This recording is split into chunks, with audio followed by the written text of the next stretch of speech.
आप कहते हैं कि रियासत बैकफुट पे नज़र आती है। रियासत बैकफुट पे सिर्फ इसलिए होती है कि रियासत खून खराबा नहीं चाहती।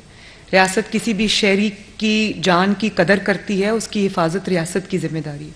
अगर इमरान को एहसास नहीं है, अगर वो माओं के बेटों को इस्तेमाल कर रहा है, उनकी शहादतों को इस्तेमाल कर रहा है, उनको उनके बच्चों को इस्तेमाल कर रहा है और ख़वातीन को इस्तेमाल कर रहा है, जत्थे लाकर हमला आवर है, तो रियासत को तो सबका ख्याल करना है ना। हाँ, ये ज़रूर है कि अब रियासत को इदारों के साथ सर जोड़ के बैठना होगा और इसके ऊपर से सियासी जमात का लेबल जो है वो हटाना होगा।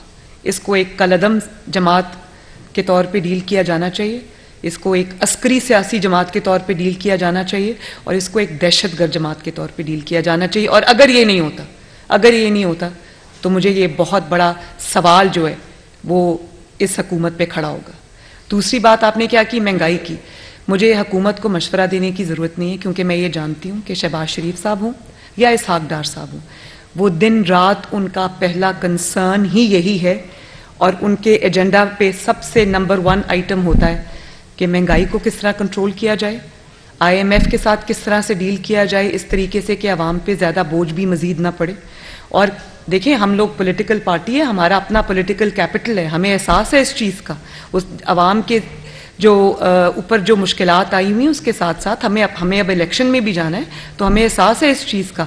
मुझे इल्म है इस चीज़ का कि शहबाज शरीफ साहब 6 बजे उठकर जो है वो अपना काम शुरू करते हैं, रात को 12 बजे तक वो काम करते हैं और ये उनके पहले एजेंडा के ऊपर पहले नंबर पे है चीज़।